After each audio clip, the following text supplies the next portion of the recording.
Good evening, everybody. We are now live on Facebook Live on Mammograms is Not Enough Incorporated page. My name is Katrina Shaw. I'm Dr. Katrina Shaw, CEO and founder of Maine Mammograms is Not Enough Incorporated. I want to welcome everyone tonight to Daily Cleansing Lifestyle. We have some dynamic speakers tonight. So I would like to first tell you a little bit about Maine and Maine's mission. Maine is dedicated to breast cancer awareness of the importance of diagnostic screening. And what we do, we provide and assist insurance for those who don't have insurance, enough coverage to pay for extra screening, diagnostic screening, in addition to educational resources to promote early detection and prevention. Maine has a fundraising program other than Living Beyond Breast Cancer. Living Beyond Breast Cancer was launched last year as our survivorship program. And our campaign program is our breast cancer diagnostic screening and assistance program. And that's the program that all of our funding goes through. And we provide and assist women who don't have insurance, enough coverage, not only to pay for extra diagnostic screening, but also to pay for other expenses associated with the disease. And I'm so blessed that we've had quite a few grants this year. And also we have a partnership also with Johns Hopkins. So I'm very pleased with that as well. So I'll tell you just a little bit about myself. I am a 10-year I'll be 10-year breast cancer survivor in October the 1st. And the reason why I birthed Maine, I birthed Maine in March of 2019. And it was because my diagnosis was actually caught on a regular, not on a regular mammogram screen, it was caught on a diagnostic screening. And for those who do not know what a diagnostic is a mammogram along with a sonogram. And most women that need to get a diagnostic screening are women that have some kind of concern. If they have a cyst in their breast, if they have dense breasts, or if they have any kind of fibrocystic disease. And all those now are actually high risk. You're at a high risk for getting breast cancer. So if anyone has dense breasts or a cyst, they should be, when they go into the doctor, they should be getting a diagnostic screening, not a regular mammogram. And the best thing to a diagnostic is actually the 3D. So if you're going to doctors and you know you have some kind of concern, you need to be asking the doctor about the 3D. And if they don't have it in their office, you should ask where can you get a 3D, because that's the next best thing to a diagnostic screening. So without further ado, we have two dynamic speakers tonight, and I would like to introduce our first speaker who's going to speak this evening. Her name is Cynthia Rogers.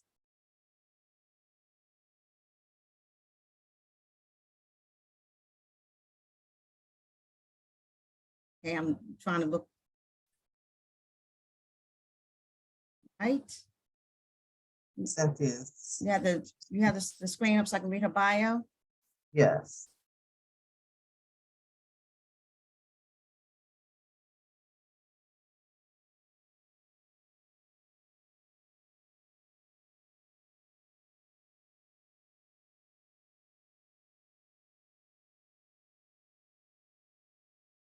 Okay. Cynthia Rogers is the CEO of No Nonsense Communication. She's a breast cancer survivor. She is creator, producer, and host of podcast Boob Talk, which discusses the issues of breast cancer and cancer surface face. She has a BS in communication from Houston University in Houghton, New York, and is the author of BC Breast Cancer Monthly Planner and Journal. Put a ring on it, respect it. And sometimes life hurts. How to get over the ouch. In addition, Rogers is a freelance writer, blogger, creator of former blog posts, No Nonsense, telling it like it is, on Urban Image magazine, and creator, producer, and host of the former podcast No Nonsense Radio and What's the 411.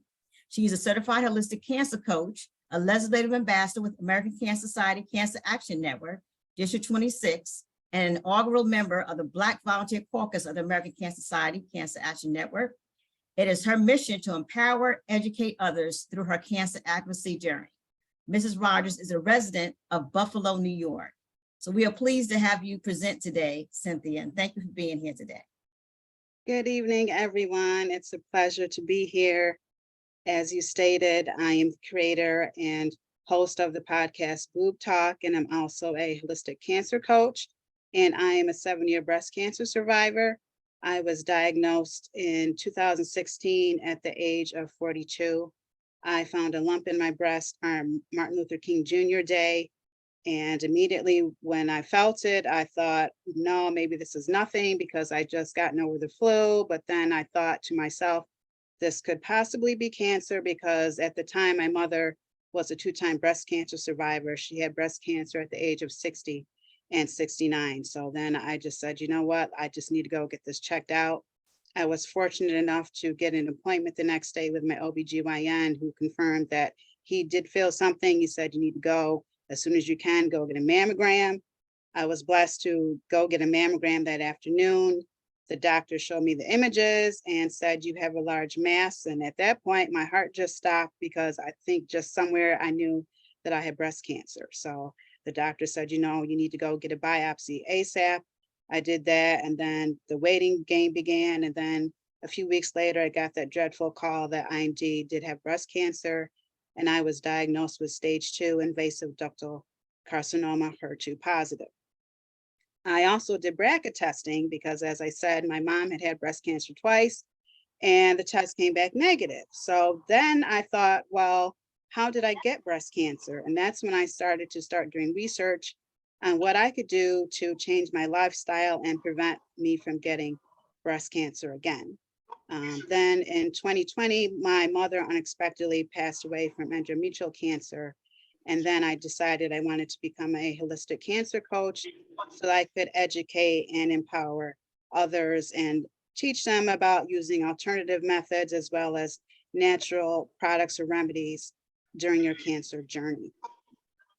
And so tonight, I wanted to talk to you about some methods that we can use on our recovery journey.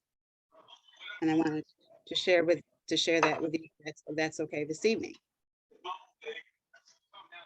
So during our survivorship, nutrition does play an important role on what foods and what we put into our bodies. That's vital during our cancer recovery.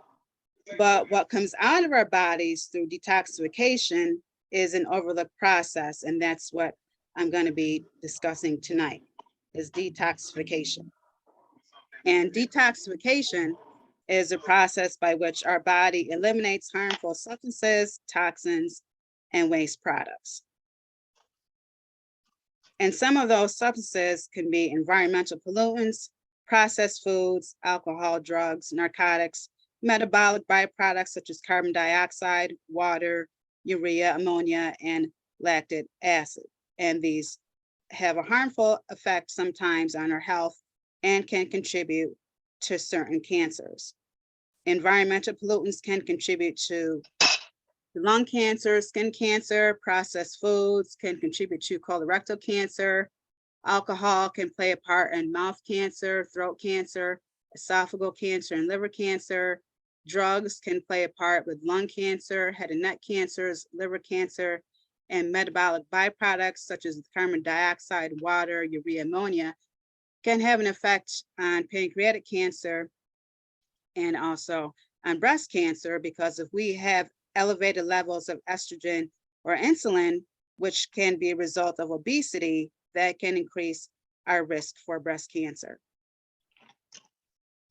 So some of the organs that are involved with detoxification are the bowel, liver, kidneys, bladder, lungs, lymphatic system, and the skin, which is the largest organ of our body.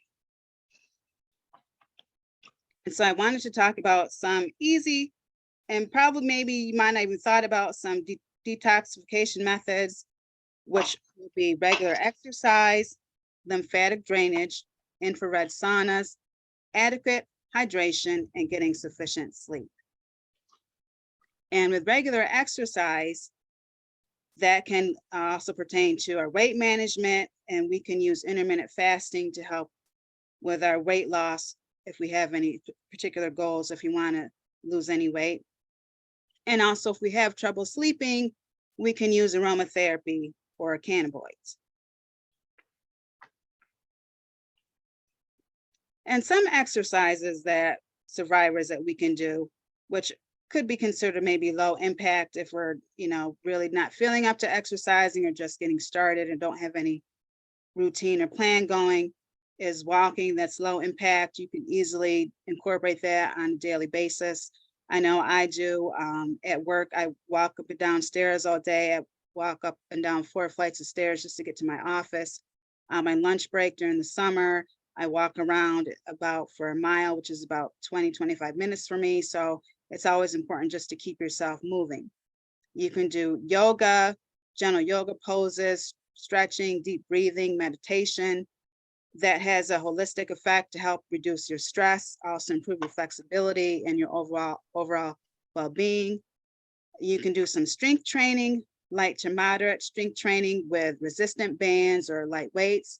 That can help maintain your muscle mass, improve your bone density, and also enhance your strength. You can do swimming or water aerobics. That's like a low impact workout. It's easy on your joints.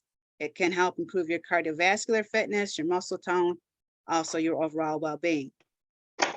You may not be familiar with this, but Tai Chi, which is a Chinese martial art, it combines slow flowing movements with deep breathing and meditation. That can help you improve your balance, your flexibility, and reduce your stress. If you're into bicycling, that's a good exercise, either if you want to do, spinning or cycling on a stationary bike, or if you just want to, go outside and bicycle, that's a great source of cardiovascular exercise. It helps improve your endurance and your overall fitness.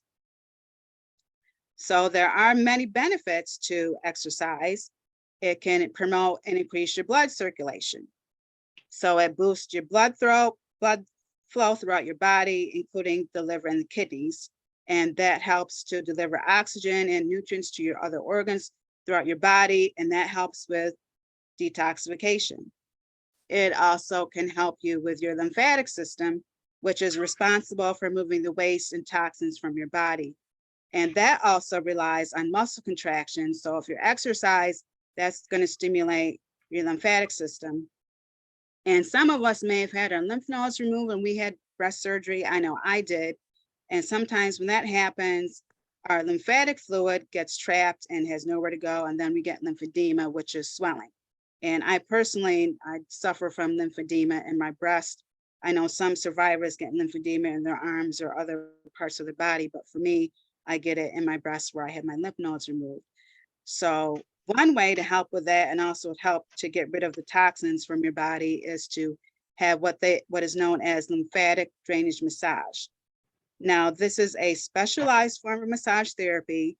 If you just go to a regular spa, they might not know how to do it. So I recommend you going to a trained massage therapist that does know how to do lymphatic drainage massage. And what happens is they will target certain areas such as your neck, your armpits, your abdomen, and other limbs where your lymph nodes are concentrated. There are some videos out there on YouTube that do show you how to do it yourself, but as I said, I highly recommend you find somebody that's trained that can do it the correct way. Or also your cancer center might have a clinic. I know mine did, because when I first got lymphedema in my breast, it swelled up like a balloon. So I went to the clinic, and then they showed me some exercises and also worked on me. So your cancer center might be able to help you, or if you know any other survivors that can, give recommendations or referrals, or your local wellness center might even know or where you can go, or they might perhaps even have a massage therapist that is trained in lymphatic massage. Also, regular exercise can, as I said before, help you maintain your healthy weight, support your weight loss. Many toxins are stored in our fat cells, so it's good to have a good proper weight management through exercise, and that can contribute to detoxification. And one method that we can do is intermittent fasting.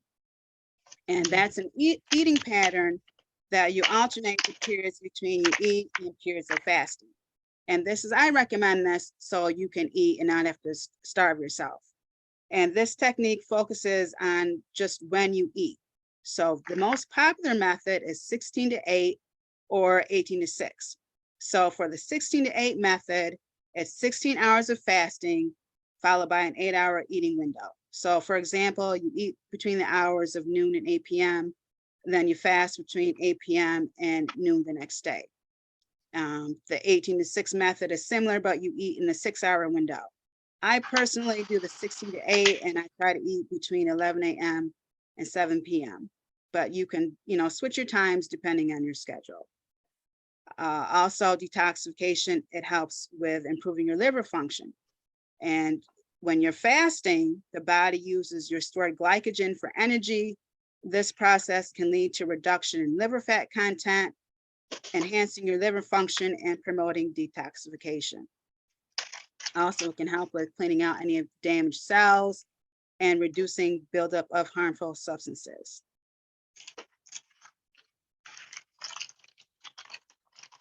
Also, exercise helps improve your hormonal regulation. I know as a survivor, we have issues with our hormones. Some of us have been thrown into menopause early.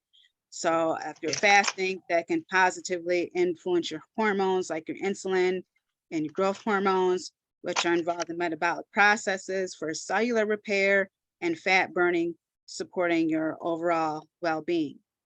Exercise can also help to reduce inflammation. And by fasting, it can also help you to reduce inflammation, which is also associated sometimes with a lot of health issues, for example, such as arthritis. When you exercise, you're also sweating. And sweating is good for detoxification because it has toxins come out through your skin, metals, environmental pollutants, they're eliminated through your skin. So regular exercise that induces sweating can contribute to these harmful toxins in your body. Check and see if it's still raining. Make And, sure. and in regards to sweating, Okay. you can also use what is known as an infrared sauna, which also aids in detoxification, which I personally use. And there's a difference between an infrared sauna and just going to a spa and going through the regular sauna. And that infrared saunas, they use heaters to emit and radiate heat. In a regular sauna, the temperature can be from 160 to 212 degrees Fahrenheit. The heat primarily goes in the air and it indirectly heats the body. And then it gives you that steamy type of environment where you're sweating. But if you use an infrared sauna, the temperature is usually lower, ranging from 113 to 140 degrees Fahrenheit. But the heat directly penetrates your body tissues. It creates more of a warming effect. It heats the air. It's less intense, more gentle. The air is drier and it doesn't have that steamy effect. But by using the infrared sauna, it actually promotes more sweating, therefore eliminating more toxins. So the infrared saunas also, they help with your blood circulation, and by increasing your blood flow through your various organs and tissues, including the skin, this helps to flush out your toxins more effectively. It's also important to remember if you're doing any type of sauna, regular or infrared, to stay hydrated before, during, and after.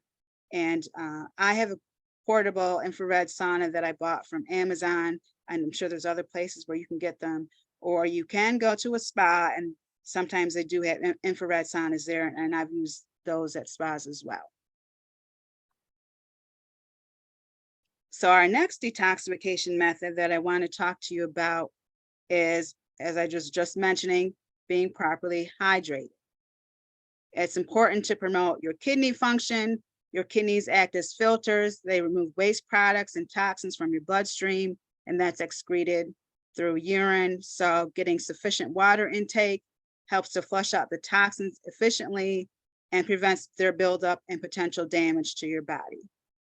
Being properly hydrated also supports liver function. The liver is a crucial organ, and it's involved with detoxification. It processes and eliminates the toxins from your body.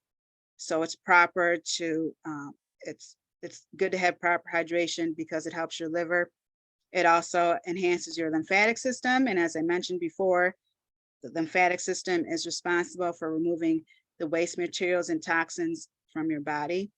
And the proper hydration supports the flow of the lymph out of and those waste products out of your body. Being properly hydrated also helps with your digestion and elimination. It helps to soften your stools, it prevents constipation, promotes regular bowel movement. So that's good to get all that waste through the GI tract. It's essential for eliminating the toxins and preventing their reabsorption into your body. Hydration also helps to regulate your body temperature. As you mentioned earlier, if you're doing anything with saunas or exercising, you're going to be sweating, and that sweating is important for eliminating the toxins, heavy metals through your skin. But you also need to have proper water intake to allow for the sweating that will remove those toxins from your body. And me personally, I know that when I went through chemo and radiation, I was dehydrated all the time, and just from certain drugs. I always had dry mouth. I would get leg cramps in the middle of the night. My lips would be severely dry and chapped. So I found that drinking alkaline water helped me with my dehydration issues. And alkaline water is water that has a higher pH level than regular water, typically around 8 or higher on the pH scale. So it's just really important, no matter what it is, if you're drinking alkaline or just regular water, it's important just to remember to keep yourself hydrated.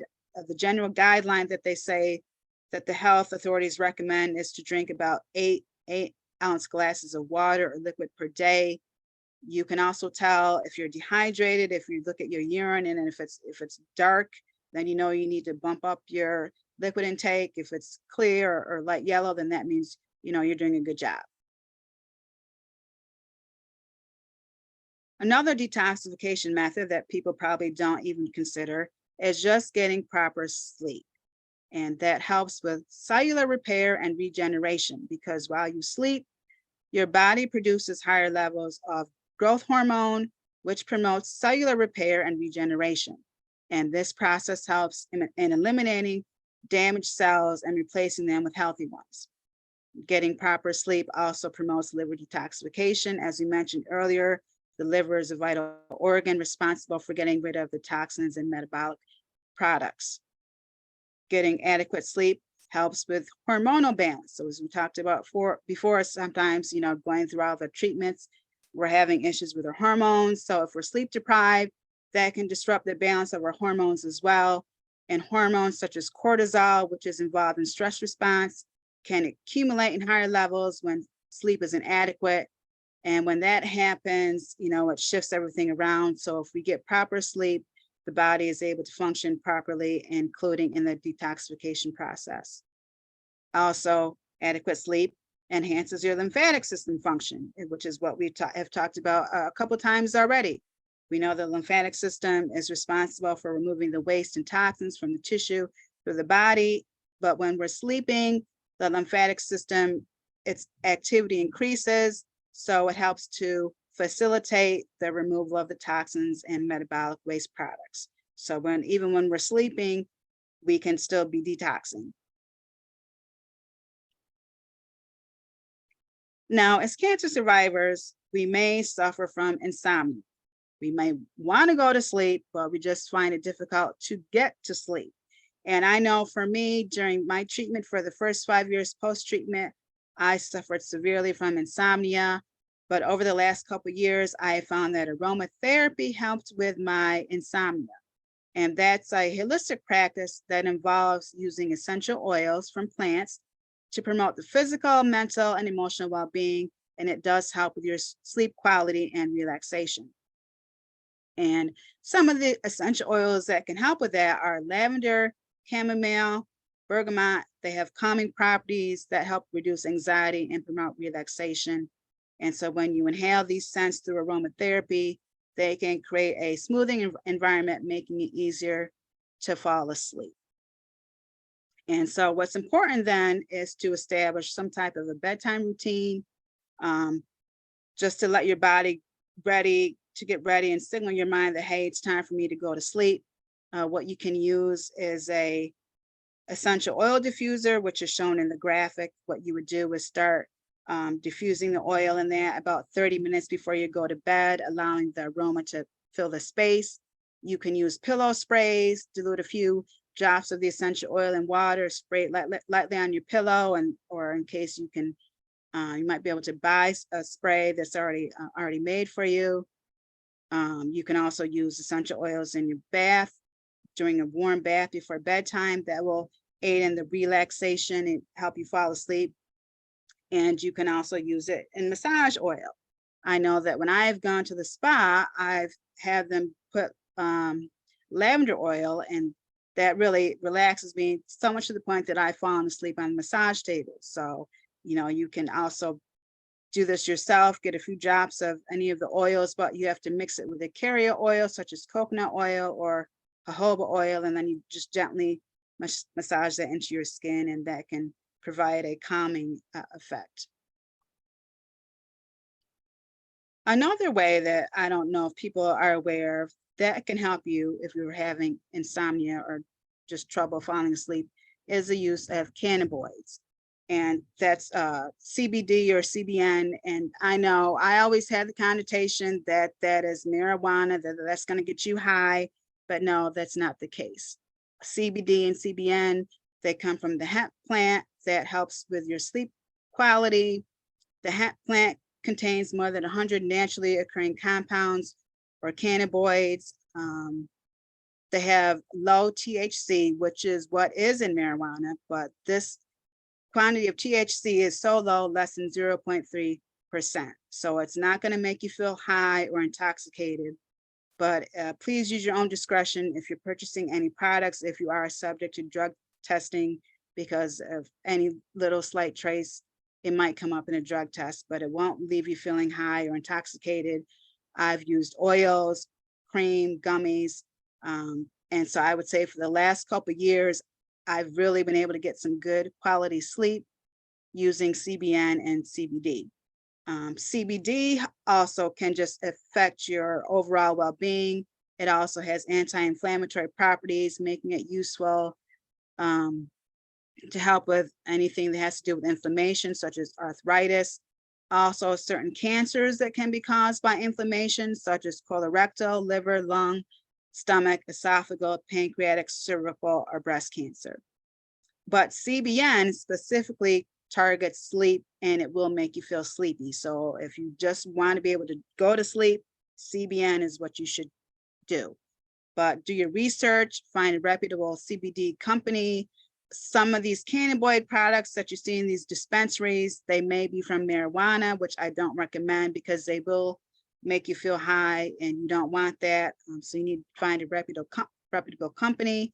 One company that I use is called Life is Green, and that's, you can find it online. It's LYFE is green.com. It's a family-owned business. The owner was doing research because her granddaughter was having seizures, and found that CBD helped her granddaughter's seizures. So they started their own family business. So if you're looking to purchase some CBD or CBN, they are offering a special sale today for all of our viewers. And the savings code is Sleep Talk, and that's for 15% off CBN or other hemp products. So let's just do a recap of the detoxification methods that I mentioned earlier, which is regular exercise, which can involve weight management, and you can use intermittent fasting for that, lymphatic drainage massage, infrared saunas, being adequately hydrated and getting sufficient sleep, and you can use aromatherapy or cannabinoids in the form of CBD and CBN for that. Always consult with a physician before starting any new products or practices.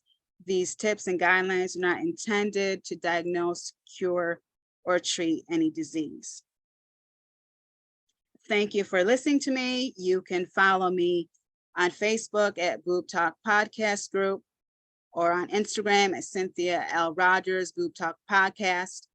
You can listen to my podcast on all podcasting platforms, and you can contact me through email at clwattsrogers@gmail.com. Thank you so much. Awesome presentation. Thank you so much. Thank Cynthia, you. that was awesome. We'll have Q&A at the end, to answer any questions at the end of the event. So we have another dynamic speaker getting ready to come up. I would like to introduce her. So, oh, there we go, Celeste. Okay.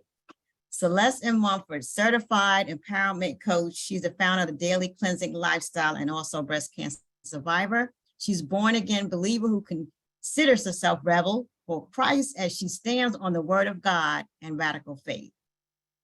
Celeste served as a business relationship manager at major commercial bank where she helped million-dollar businesses clients meet financial and leading goals, as well as marketing assistant at a Wall Street firm.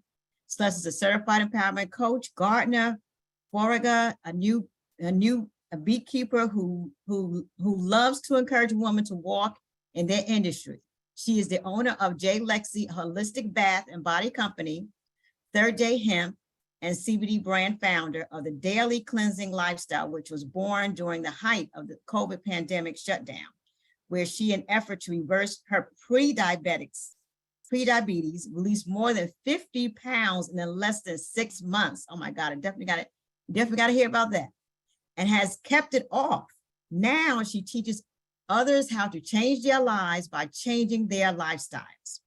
When diagnosed with breast cancer malignancy in 2013, Celeste held tight to her faith to not only survive, but to thrive as she walked through her storm, choosing a bilateral mastectomy and chemo. Celeste is the mother of Alexia, grandmother of Jordan and Kinsey. And thank you for being here, Celeste, and we're excited to hear what you have to present today. It is, hello. It is my pleasure to join you. This is such an exciting event, and I thank you, Dr. Katrina, for inviting me here. What a privilege and a pleasure. I'm going to bring two things together. 2003, well, my mother had a breast malignancy, and we didn't know about her malignancy until it was too late. Very disappointed with my mother, very upset with my mother, because she even helped a friend go through a breast malignancy and did not help herself.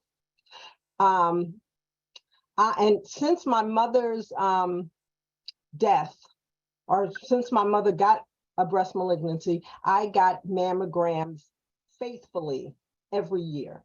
So the name of this program, Mammograms Are Not Enough, is the truth, okay? Because I got a mammogram every single year since 2013. Since 2002. And I discovered a lump in my breast that was not detected on a mammogram.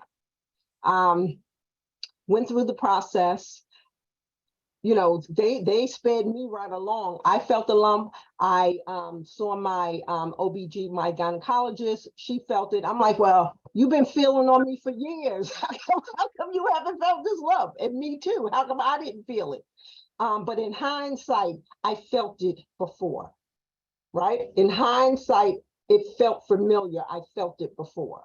Okay, so I said, okay, I prayed, I stood on my faith, I anointed my body, I laid hands on myself, I did jumping jacks, stood on one, stood on my head, I tried everything. And God showed me I was going to go through the scenic route, which means I had to go through. So I grabbed hold of my faith. I said, okay, I put on my seatbelt and I went on this journey. And my doctor showed me, of course, the test on the screen, and she's telling me what insurance suggested that I do, which was have a lumpectomy, chemo, and radiation. I said, no, that's not the way I want to go. She says, well, this is all I can recommend for you. I said, I want a bilateral mastectomy. Can you make that happen? She said, yes. So I participated in the process, and that's something that somebody needs to hear. Nothing happened to me, it happened through me, and I was a willing participant to go through, right? So I got my bilateral mastectomy. I had 3 surgeries on my right breast. The left one just had to go because they were twins. You trying to unalive me. Both of you are gone, right? 16 lymph nodes removed under my right arm. I experienced lymphedema, neuropathy. But I must tell you, I made a decision every single day that every day was going to be a good day. and every day was a good day. Not that every day was perfect, but every day was a good day. And I want somebody to know that you cannot go higher than your thoughts. As a man thinketh in his heart, so is he. You cannot go higher or beyond your thoughts. So I said, okay, this is the hand I was dealt. I'm going to play it to the best of my ability. I'm going to have a good day every day. And I did. I really did not, you hear a lot of things when you're having a malignancy or when you're going through chemo, when you're getting surgery. I did not pay attention to any of that because some of that affects your thoughts, right? I vomited one time when I had chemo, and that's because I overwatered. And I went to my doctor and I said, you know what, I vomited. She said, you did? Because I never had any real effect. I never had anything that people say were going to happen. So she said, well, why did you vomit? I said, I drank too much water. She said, why'd you drink too much water? I said, because everything on the breast cancer stuff says you got to drink water, you got to drink water, you got to drink water. She says, we tell people to drink water generally because most people don't drink water. She said, did I ever tell you to drink water? I said, no. She said, because you drink water. She said, so not every method is for you. Not everything you hear is going to apply to you, and somebody else needs to hear that. Not everything people say applies to you. So I went through that 2013. Fast forward to 2019. Fast forward to 2019. I've had pre-diabetes. Your numbers go up every time you annual physical. My number went up. It was at 5, then 5.10, 5.30, and over like 10 years, it was creeping up every time. But I justified my position to stay where I was. Right? Oh, that's low. Oh, I got a long way to go. Oh, that's fine. I'm fine. But in December 28th. Of 2019, the nurse practitioner called me. She said, your A1C has increased to 6.25. She says, you're on a one-way street with your foot on the gas, headed right towards type 2 diabetes. She said, if you want it, keep doing exactly what you're doing because you're earning it. You're feeding it. You're giving it an environment to grow. She said, keep doing what you're doing and you're going to arrive at your destination. She said, however, prediabetes, type 2 diabetes in most cases is a lifestyle disease. And if your lifestyle turned it on, your lifestyle can turn it off. She said, if you don't want diabetes, she told me to give up carbs, root vegetables, beans, legumes, grains, and added sugar. And you know what I said? I said, okay. I didn't fight her. I already had a breast malignancy. I've already had a bilateral mastectomy at that point. I've already had chemo. I've already had multiple surgeries. And I said, okay, because I thought of my grandmother who went blind from diabetes and who had a leg amputated. And I said, I'm holding on to every other body part that I have. Like, I'm not giving up nothing willingly. I'm keeping everything I have if I have a choice.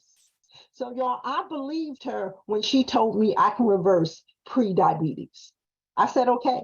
This was December 28th of 2019. January 2nd, 2020, I made a lifestyle shift. And when I said, she told me to give up carbs, root vegetables, beans, legumes, grains, and added sugar, January 2nd of 2020, I gave up those things. She didn't give me a roadmap. She didn't connect me to a nutritionist. She didn't tell me to go to a personal trainer. She didn't give me a meal plan. She gave me nothing but those 6 things to do.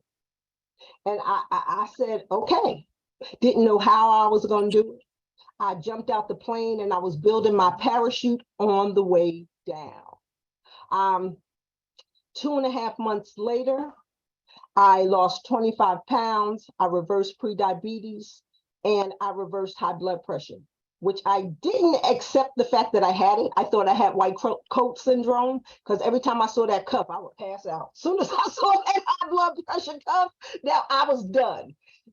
But after I lost weight, my blood pressure was fine, my A1C was fine, and without any knowledge of the subject, without any wisdom, I went low carb, I went high fat.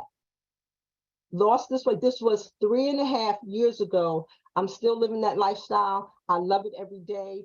Not only do I go low carb, high fat, what Cynthia was talking about, I'm in 100% agreement with. I intermittent fast every day. I water fast now twice a month for 90 hours. I water fast for 90 hours twice a month for stem cell regeneration, because sometimes when we had chemo, when we take tamoxifen or anastrozole, those effects stay with us forever. Some people never overcome the effects of cancer, the effects of chemo, the effects of radiation. So my plan was, I want to undo as much damage that I can. So I went into 90-hour water fast, and I still do 90-hour water fast twice a month for stem cell regeneration. I eat for the purpose of fasting. I eat for the purpose of helping my body do what it's supposed to do. I've adopted a whole food approach. Real food doesn't contain ingredient lists because it's whole food. I had lymphedema. As Cynthia said, I had 16 lymph nodes removed. I've had lymphedema. I've had neuropathy. Since intermittent fasting, I'm cutting out the sugar, y'all. The sugar is of the devil. The sugar is the devil. Sugar only takes from us. Sugar feeds everything broken in your body. Sugar feeds. Sugar feeds mental illness. Sugar feeds type 2 diabetes and prediabetes. Sugar feeds high blood pressure. Sugar feeds everything that is broken in your body. And once you can detox from sugar and you can use real food to detox, since intermittent fasting, since water fasting, I no longer have to wear a sleeve, a lymphedema sleeve. I no longer wear a gauntlet on my hand. I no longer wear a glove, because intermittent fasting allows your body to heal. Intermittent fasting, and especially water fasting, allows your body to be restored back to what it's supposed to do. Our bodies contain infinite wisdom and divine intelligence, and all it needs for us to do is get out of the way. Y'all, and I started studying this after the fact, because when I first started going low carb and high fat, and by the way, y'all, fat doesn't make you fat. I eat high fat, lost over 50 pounds, kept those over 50 pounds off for 3.5 years. Contrary to popular belief, our bodies require fat. Our brain is made up of 60% fat. Fat is a requirement. So low fat, non-fat, 2% fat, no. But anywho, intermittent fasting, I eat typically noon. I start noon, sometime between noon and 2 p.m. My last meal, I'm finished at 6:30, because when I go to bed, I want to go to bed on an empty stomach. So all of this for me is so exciting, and it's all being tied together. From the mammograms are not enough. And guess what, y'all? There is life after chemo, right? But we can have life and have life more abundantly, but life is a choice. Like, we have to choose joy. We have to choose life, knowing that this journey that we on is a journey, and the only way out is through. So we have got to go through some things. But I had joy, even going through chemo, even having 3 surgeries on my right breast, having my breast all chipped up. Look, this one's high, this one's low, this one's flatter, this one's bigger. I'm all jacked up. But you know what? It was part of the process, right? So one thing leads to another, and there are many ways to bounce back. There are many ways to thrive, even in a storm, even through adversity, right? So the first thing is mental. And most things are mental. The mind is the battlefield. And whether you think you can or you can't, you're right. So whether you're going through chemo, whether you just got a diagnosis is telling you that something is diseased in your body, something is disconnected, something is awry.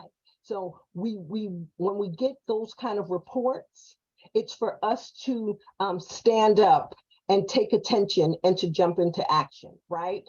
And when my mother went through her thing, and then when I got a malignancy and I got that BRCA test and they told me it wasn't hereditary, and I'm like, it's a gene that y'all just haven't found yet. Like, y'all just haven't come across this gene yet. But I said, you know what, devil, not today. I said, you might have deceived my mother, but you will not deceive me. Like, no. So I did my thing in silence. I told my daughter, my granddaughter, my brother, and my sister. I did not announce anything to the world. I had to move and flow according to what was best for me. I had my own weeds to pick out of my own thoughts. I could not let anybody else plant their fears, right, in my garden, right? Because most people know others who have had a malignancy who have died. I know people who have died, my mother. I don't need for you to tell me those stories. I'm not letting you permeate and intrude upon my peace, because I need to have peace in the midst of this storm. And the thing is, when there's a storm, when there's a hurricane, the outside of the hurricane, trees are falling, houses are being blown away, and there's destruction all around us. But in the eye of the storm, there is perfect peace. There's not even a cloud over the eye of the storm. There's no rain over the eye of the storm. So when I got that diagnosis for malignancy, I went right to the center of the storm. I went right to the eye of the storm. I just went right there. So for me, it was finding my peace. It was finding scripture. I heard God tell me, this thing shall not be unto your death. So I'm like, okay, that's a good sign. I'll take it. And I went for peace. When I had that pre-diabetes diagnosis, I went for peace. It was within my control to change my lifestyle. And y'all, too many of us want to hold on to a lifestyle that is toxic. Too many of us want to hold on to a bad relationship. Now, I'm talking about food, but wherever the shoe fits, wear it. We want to hold on to the thing that is giving us our taste buds, right? That tastes good, that feels good. However, many times those are not the things that are good for us. So I had to open my palm. I didn't push out anything, nor did I try to hold on to anything. I surrendered, right? Obviously, I don't know what's good for me because I'm feeding diabetes. And I was feeding cancer unaware based on my lifestyle, based on my food choices, based on my stomach being more than 35 inches, right? That's typically a sign of pre-diabetes or diabetes. If you're a woman and your stomach is more than 35 inches, or a man, your waist is more than about 40 inches, could be a sign of pre-diabetes. So I was feeding cancer, didn't know it. Feeding diabetes type 2, feeding diabetes, didn't know it. But y'all, I want y'all to know, whatever you feed grows. And we live in perpetual contradiction. I don't want diabetes, but I can't give up this soda. I don't want diabetes, but I can't give up this cake. That's perpetual contradiction. You're saying one thing, and then you're doing the exact opposite, right? Two cannot walk together unless they agree. I could not walk this lifestyle change out if I did not agree mentally, physically, emotionally. So everybody had to get on one accord. Everybody, I had a meeting with myself. Listen, self, this is what we're going to do because I don't want diabetes. So I made a high level decision. I do not want type 2 diabetes. Every decision I made had to hold up that decision. Every decision I made had to hold up my decision that I do not want type 2 diabetes, or else I was contradicting myself. I was being double-minded and unstable, and I couldn't afford that. Right? So, went low carb, gave up carbs, well, reduced carbs, grains, legumes, beans, root vegetables, and sugar. Saw the change, but guess what, y'all? That change brought me someplace else. 2.5 months, no exercise, nothing. I lost 25 pounds. I was focusing on food, right? Fitness is 80% nutrition, only 20% exercise. You cannot out-exercise a bad diet. I focused on what I ate. My body started transforming before my eyes. Before going low carb, I was eating for the purpose of binge watching Netflix. I was eating to sit down. I was eating to relax. I was eating to be stuck. But once I changed my mind, once I changed my lifestyle, after 3 months, my body said, get up and move. I felt better. My lymphedema was diminishing. My inflammation was gone based on the getting rid of the sugar, intermittent fasting.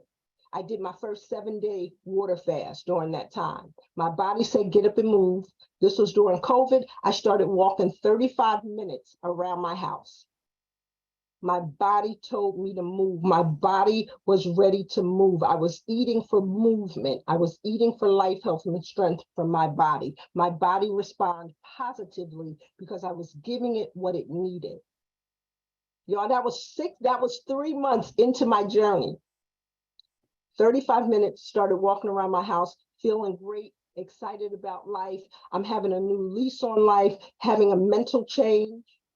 Now, I can wear a 30-pound weighted vest and walk 7 miles. I have not sat down since I changed my lifestyle, right? So once we get a report, it's only for us to take heed of what's going on in our bodies and make adjustments as needed. And Dr. Katrina, I'm a talker. I am a talker, so shut me down. What you're saying is powerful. So you keep shut me down because I'll just keep going. Dr. Shaw, we need to ask some questions, Dr. Shaw. Yeah, we need people going to ask some questions because you shooting out some powerful stuff. That is amazing. Yes, So and I need to know. God be the glory. Do what you have to do. I mean, if I can be finished. I mean, and like I said, I can talk. No, but, go do what you got to do. I mean, finish talking. Go ahead. I mean, so I say that to say, I did not know. I'm going to be 60 in 2 months. I started this lifestyle change when I was 56. I didn't know that I can lose belly fat by what I ate. Because people say, oh, if you're a woman over a certain age, you can't do this, you can't do that. I didn't know that. So I wasn't bound to any of it. I didn't know that you can get toned and by what you ate, right? Because even people in the intermittent fasting community, I figured we all were doing the same thing. But they would ask me, well, how often do you go to the gym? How often do you lift? I'm like, I don't lift nothing. Like, no, like and at this point, I wasn't doing anything but walking, and my body was being transformed. Why? Because when you eliminate the added sugar, when you go low carb, your body doesn't have a choice but to find fuel.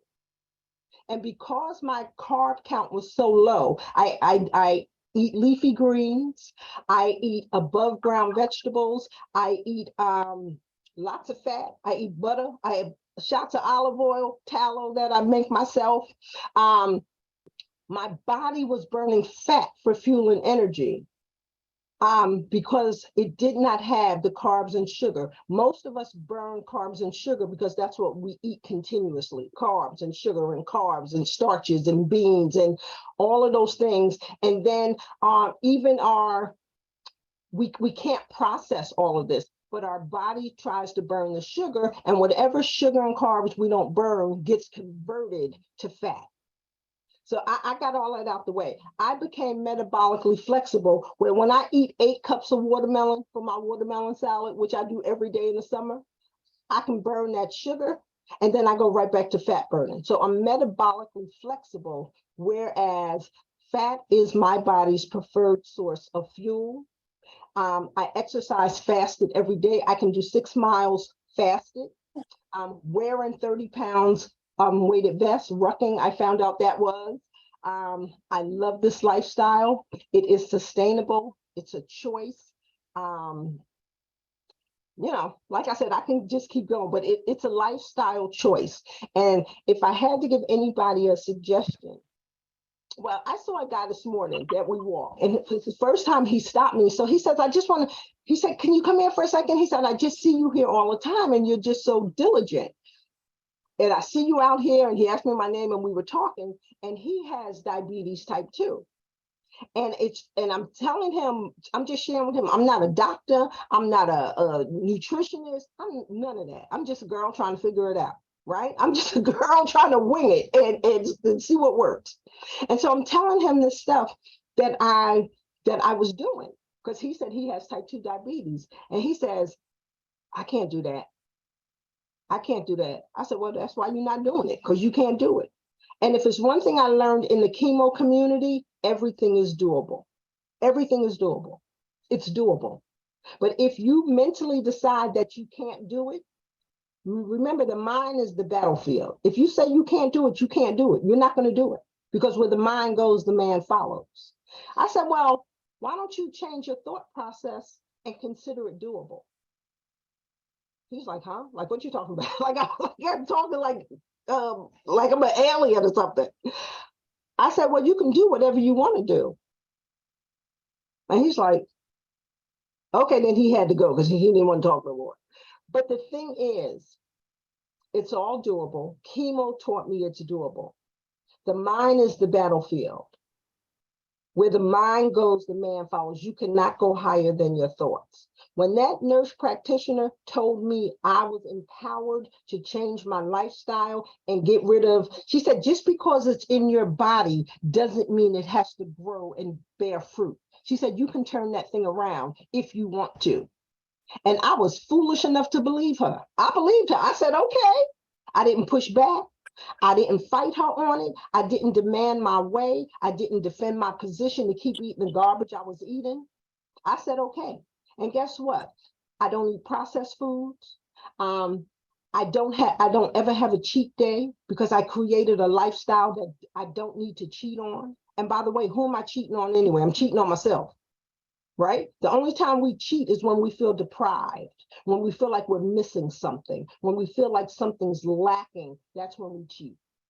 But when you create a lifestyle that is beneficial, that you see good results, that encourages you to keep going, there's no need to cheat. So I'm just gonna say, I love the life that I am creating. From going low carb, I started gardening, because I figured, well, what the heck, people garden? I live in the city, didn't know anybody who gardened, didn't know anybody who grew anything. But because I went holistic, so I take a holistic approach to life, health, and strength.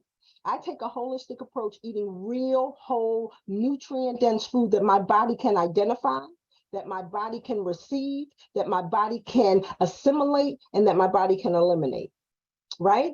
And what Cynthia said is so true. What most people don't know is intermittent fasting is based on circadian rhythm and the body's natural cycles. The body does 3 things in a 24-hour period. From noon to 8 p.m., we appropriate. That's the best time to receive food and nutrients. From 8 p.m. to 4 a.m., our body assimilates. That means our body is taking the food, the nutrients from the food that we ate, and distributing it throughout our body, feeding our cells. Then from 4 a.m. to noon, our body is eliminating, where we are removing from our body toxins and debris. So sleep is important. When you get better sleep, you're participating with your bodies. Your body knows what to do. So that's why I stopped eating at 6:30, because when I go to bed, unless I'm on a TikTok live, they keep me up to like 1 o'clock in the morning. So I'm missing sleep on that night. But when I go to bed at 10 o'clock, I finish eating at 6:30. By the time I go to bed at, let's say, 10:30, I've already had like 4 hours where I can digest food. I lay down on a pretty empty stomach. I get to sleep. I get to participate with my body's natural desire to heal and to restore. I eat real whole nutrient-dense foods that help with stem cell regeneration. There are foods that we can eat for everything. I eat for skin health. I eat for and to reduce inflammation. I eat to reduce pain. And guess what? It's all out here. I don't miss carbs. I don't look back in the rearview mirror, because the old man has passed away, and behold, all things become new. So I'm excited every day about what I get to do for my own life, health, and strength. Best decision I ever made. So that's it. I mean, I probably should end a little differently, but that's it. You are too much. Oh my God, you are something else, child. Oh my Lord. I know some people have to have some questions for both of these presenters tonight. Y'all did an awesome job. Powerful. Thank you. Powerful. All right, now, anybody got questions? I do. Hear me? Oh, okay. For both of you, okay, I am, in terms of the high blood pressure. My mom had it. My mom passed away with cancer, lung cancer. She had a pain on her arm, her shoulder. She was an avid bowler, and the doctor said that he saw a spot, and that was in January, and everything went downhill come May. She took the chemo, she took all of that stuff, and it just spread through her brain. It just went past all of that. She was 68, so she didn't really have any time, and she wasn't ready, and I don't know, it's just at that point, I felt like Susan B. Coleman, everybody don't ask me no money, don't ask me nothing, because you don't have no cures for nothing. And it seemed like more and more people are getting cancer. I'm like, okay, what's going on? Don't call me, because it took a lot from me to see that. And she had a lung removed like 20 years ago. And her doctor was supposed to be treating her, letting her know that, she was already cancer survivor. And the doctor didn't really follow up. So when she got that pain, that was really, and she told me it didn't have, the doctor said it didn't have anything to do with the other lung. So before you know it, it spread it fast. Like she did every treatment they could think. They wanted to take her to the cancer treatment place and over in Philadelphia, whatever, which one of the doctors said that's not going to meet market. They get people down there. And I mean, it was just so confusing. It was a mess. So I say that to know my mother was a smoker, but that's in her early years. When she was like 18, 20. She died at 68. That was in 2012. So, and I was never a smoker. So I say that to say I'm 59 now. I'll be 62, and I'll be 60 as well in February.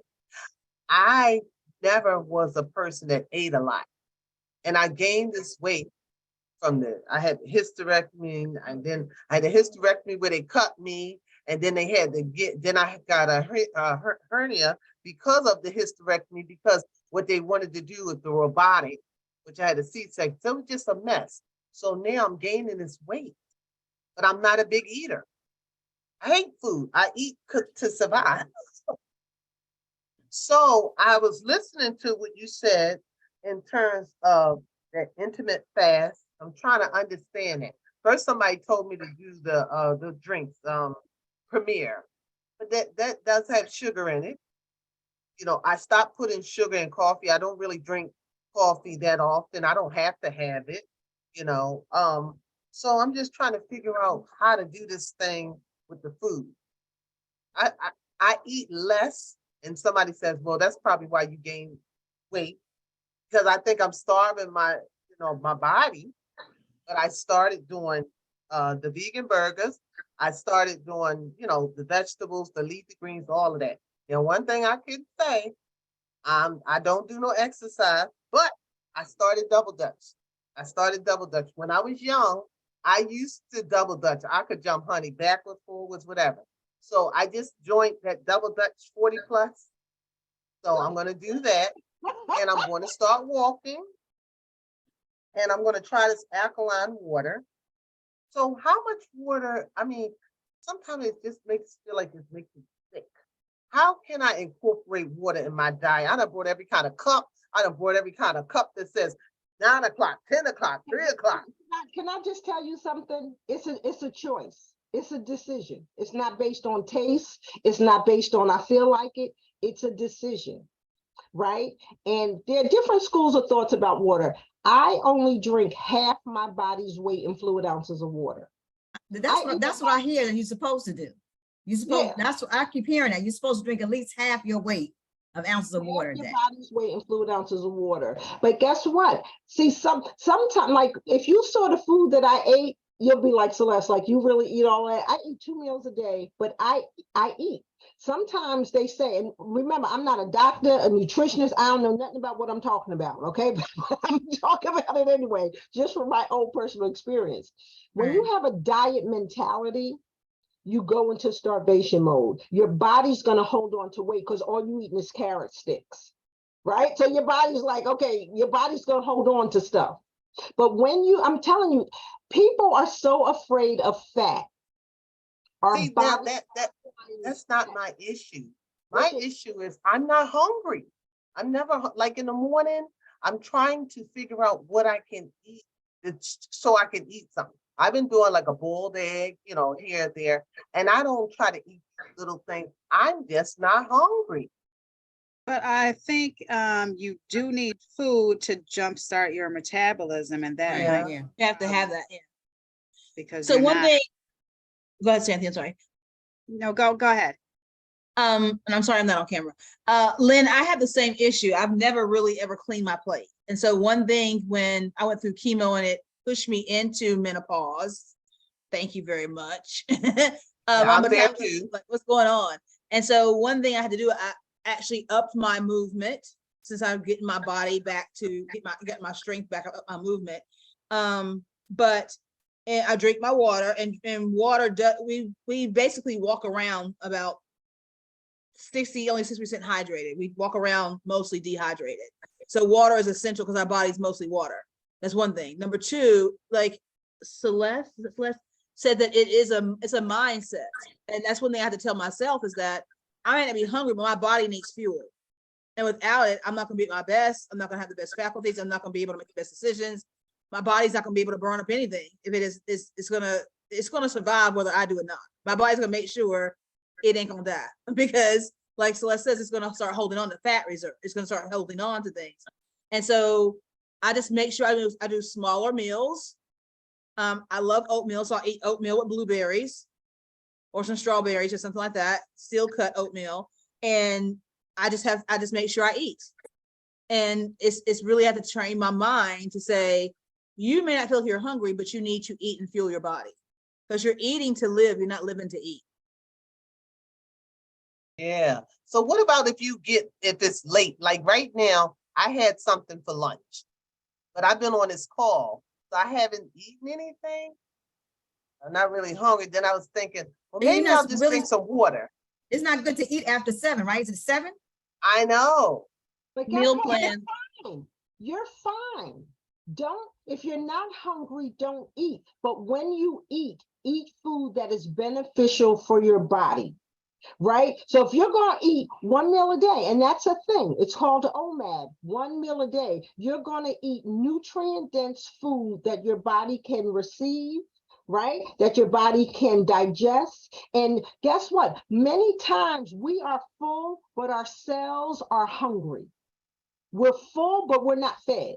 And that's why sugar doesn't feed your body, right? Sugar is a non-nutrient that takes magnesium, that takes chromium, that takes vitamin C, that takes vitamin D. That sugar attacks your pancreas. Sugar attacks the things that are meant to regulate it, right? So you don't want to just eat anything. You want to eat food. Like, I focus on food that's going to nourish my bodies. So if you think about stuff that you might eat, fast food, processed food, and then when you figure, I'm feeding this to my brain, I'm feeding this to my cells, I'm feeding this to my organ. If that doesn't shock you into something else, it's like, boy, I'm really giving this to my cells. Like, I'm really feeding my brain and stuff. So eat 1 meal a day, but make it intentful, make it purposeful. Put some, and don't go diet food. Diet food is not right. So you want to eat what, you know what I ate today? I ate a piece of steak. I ate a steak. I ate scrambled eggs with cream cheese on it and edible flowers. I ate some sauerkraut because I eat fermentation, good for gut health, good prebiotics, probiotics, postbiotics, and I ate an avocado. And that was just 1 meal. Right? So when you eat, you're going to say, I'm going to eat so that my body is nourished. I'm going to eat until I'm full. I don't ever count calories. I don't weigh food. My math is not that good. I'm not calculating everything I eat. But look at food. What can I eat that's real food? And guess what? If I'm gonna eat once a day, I'm gonna eat good. And once a day is good. Once a day, if you ate a good nutrient dense meal that has some good fat, that has some good protein, eat an avocado every day, eat some nuts, drink some bone broth. And you'll be good. Don't stress about food. If you're not hungry, don't eat. But when you eat for the nourishment of your body, not for your taste buds, and you'll be fine. I have a question about that 90, what's it, a 90-hour water fasting you said? Yeah. Tell me about that. And how often do you do that? Now, there was a time that I did it every week. I do it twice a month now, where I water fast for 90 hours, which is For 90 hours. 365 Okay. days. So I fast more than I eat. So I eat for 3.25 days, and I fast for 3.75 days. That equals 7 days. Okay. Oh yeah, I eat for the purpose of fasting, right? So when you fast, certain things are happening with your body. You get into fat burning mode or ketosis. You get into human growth hormone. You become more insulin sensitive. And the fifth stage of fasting is stem cell regeneration. And that's what I go for because I had chemo, because I took all those, cancer blockers. So I go right to 90 hours, but I eat for the purpose of fasting. So when I fast, I don't need electrolytes. I don't need to do certain things because I prepare my body to go into famine. Guess what, y'all? Our bodies are designed for feasting and famine. That's why God gave us sleep. Yes, they're designed to heal themselves. Yes, that's exactly right. All day, every day. So I need to let them go to sleep so they can at least have 6, 7, 8 hours where they're not feeding their face. So we fast every single night. Now, if you wake up in the middle of the night and you're a midnight muncher, then you broke your fast. But for the most part, right? Then you broke the fast. Fasting is simply the last bite of food you take at night or whenever to the next bite of food you take the next day. The period that you go without, you're fasting. It doesn't have to be scary. You can just push your breakfast back a little bit.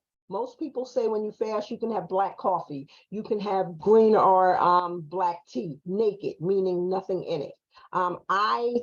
Because I try to help my body facilitate a fast, I might do herbs. I might drink rosemary tea. I do things that help my body facilitate a fast. But I love it. When you exercise fasted, you can burn up to 30% more fat. Yeah, So that's I'm the all one about, thing I'm I all gotta about do the is fat burning. exercise. I gotta exercise. Okay, I And need you one know more what's question crazy? about you saying about the muscle you gain without lifting weights. Now, what was that again? What food is that? But see, the thing about it is people try to go to the gym, and some people do.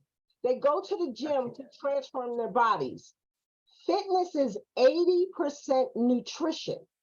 Fitness is only 20% exercise. You cannot out exercise a bad diet. So when I lost Right. 25 pounds, my body was getting toned because we all have muscle, right? We all have muscle, and then we have fat that covers that muscle.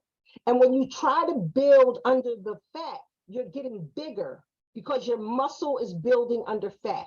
My process, which I did not know was a thing, I was reducing fat. I was reducing my fat layer, which naturally resulted in muscle because my fat was I'm like, going do up. that again. Oh, yeah. Go do this again.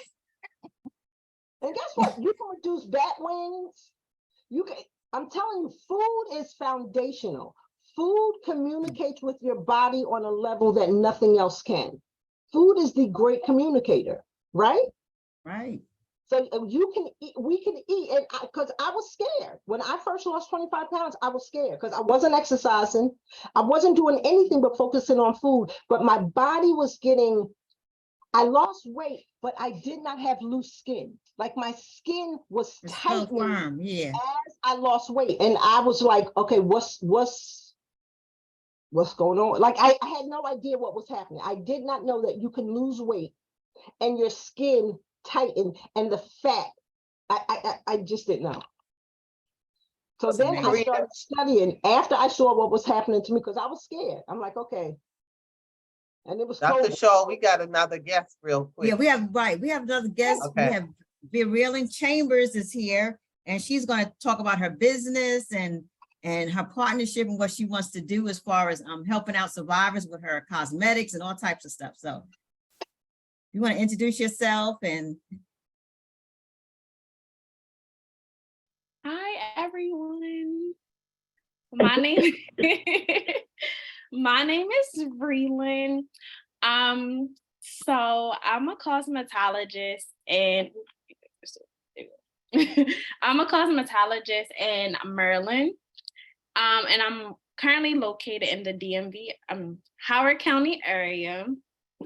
So I wrote something, so I'll just say what I wrote, okay? Okay. Okay.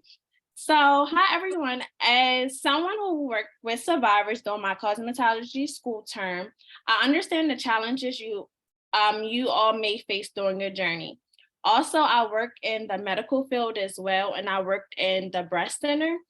So I understand that journey to like coming in, then the good news, then the bad news, then the end goal, ringing the bell. So I understand everything.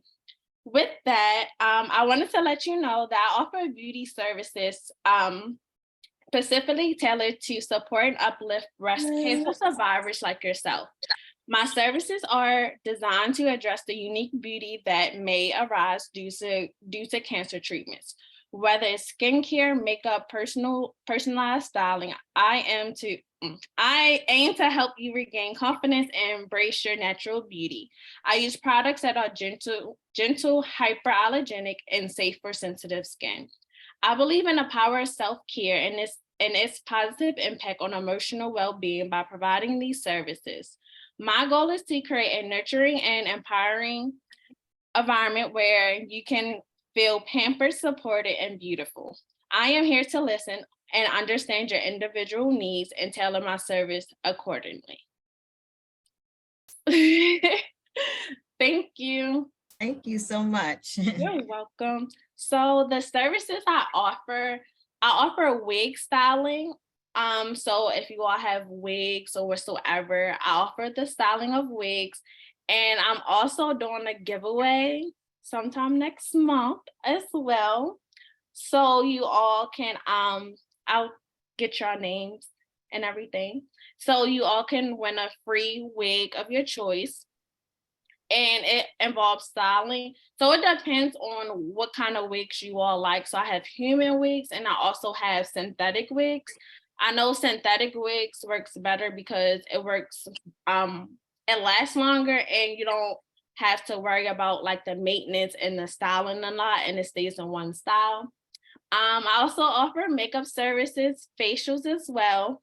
So when you all was going over the lymph, oh, I'm sorry, the lymphatic Okay. massages, my friend, she's a medical esthetician, and she also offered those massages if you all are interested as well. And we could do I'll do a giveaway for that too, because she wanted to be on the call too today, but she's at work. But she does offer those services as well. Yes, they are life. They are. I got one done. I was her model for one, and yeah, for sure. And I definitely had to drink a lot of water because if I didn't drink, I'm sorry, y'all, I'm nervous. But Okay. You're doing if great. You're okay.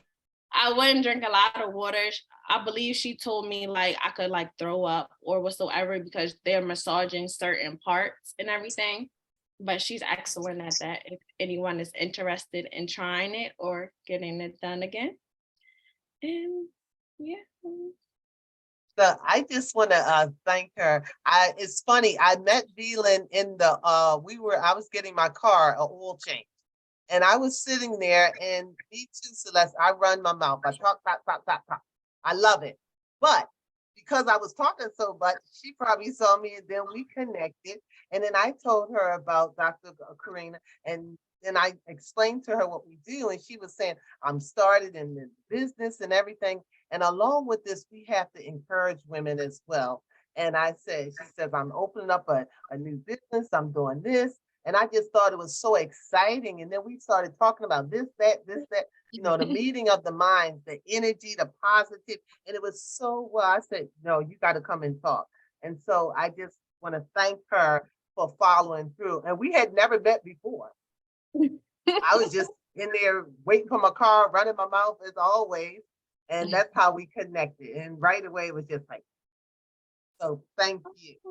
Thank you for the opportunity to be able to And I speak. know you was nervous, and it's okay. It's going to get better. That's true. Thank you. Thank you for coming and telling us about your business and services to help out with survivors. That's excellent. Thank you. You're welcome. Put your flyer in the chat. You got to do that, your flyer in the chat. You have a flyer? She has a flyer? Yes. Okay. Oh, and I'm having my sweet grand opening Saturday, July 22nd from 1 to 4 p.m. And you all ladies are welcome to come. And I'll also be doing a giveaway there too, if you like to come. And my friend who does the lymphatic massages will also be there as well if you all are interested as well. Okay. Good. Let's see. I'm not for sure how to insert the flyer. You know what? I will send it to Corinne, and you can send it out too. I wish I had it on my thing. I would have. It looked really nice. Thank you. But you grow. Thank you. Anybody else has any more questions or?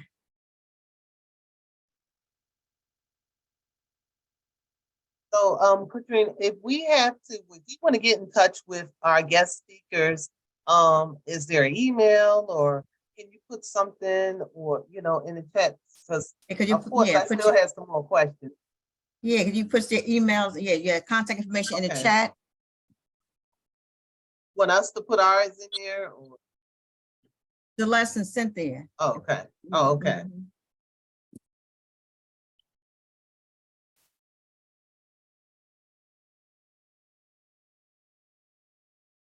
You said you have some more questions, Lynn? Not right now because I got Okay. another call, but I'm in another organization, so I gotta, and that's with children, women and children.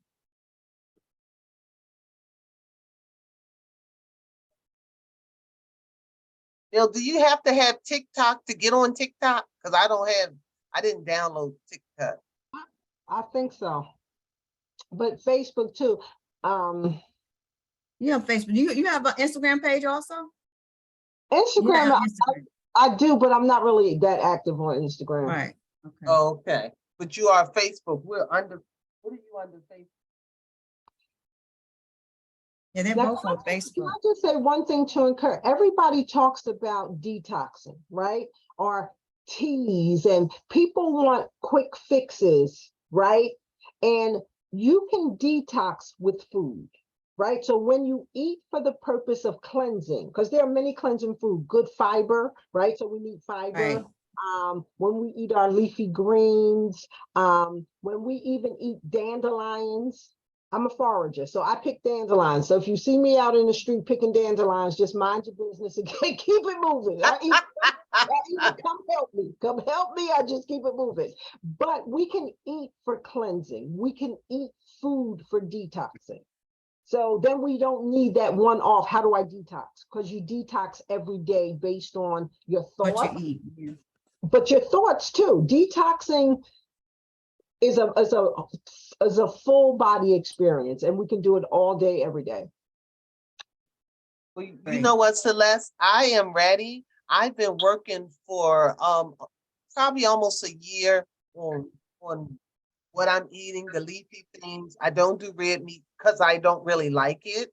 I'm a seafood type person, you know, salmon, whatever, but I love vegetables. Like my new snack is cucumber. I just slice them, put a little pepper on them, and I can eat them. So you're right. It's not an overnight sensation. It's an adaptive thing that you have to do. My mindset is ready and I'm ready, but this didn't happen. I've been working on this mindset for about a year or so, you know, and it's funny because I've gained the weight and I had a breast augmentation. So I had to admit, and I feel like I done gained some more weight and then it got, you know, there. So I know if I lose it, I haven't started walking, but I am. Like I said, I started jump roping and I bought a single rope to also jump rope, get my But cardio. guess what? Walking, I suggest to people, do what you like, right? What you like, you're gonna sustain. So if jump roping is your thing, don't try to force yourself to walk, right? Don't do when you do what makes you happy, when you do what brings you joy, right? That's what's going to be sustaining. That's what you're going to do. If somebody tells you you have to walk 2 miles a day, you're going to do it begrudgingly. You're going to do it with animosity. You're going to do it with resentment. But if somebody gave you a rope and said, girl, let's practice for this jump rope competition, that's going to bring you excitement and joy. And you're going to look forward to doing that. So do what you enjoy. Don't try to fit in somebody else's box and do what they do.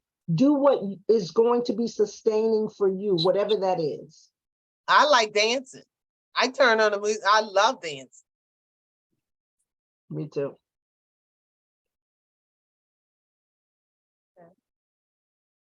Okay, Dr. Shaw, you want to end Okay, this? yes. Thank you so much, presenters.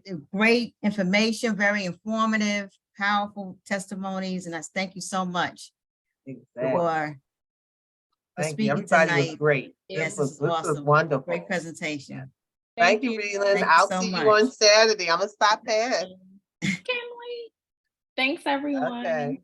And You're thank welcome. thank everybody for joining and supporting. I appreciate Yes, this it. was great. This was really, really great. Open Yeah, that's why I was my trying to eyes. get so many people on, because I'm like, it's not actually only about survivors. It's about, you know what I'm saying? Everybody needs to hear information about daily cleansing. Yes. So it Well, was I'll awesome tell you, presentation. Dr. Shaw, my son pulled it up and he looked at it live.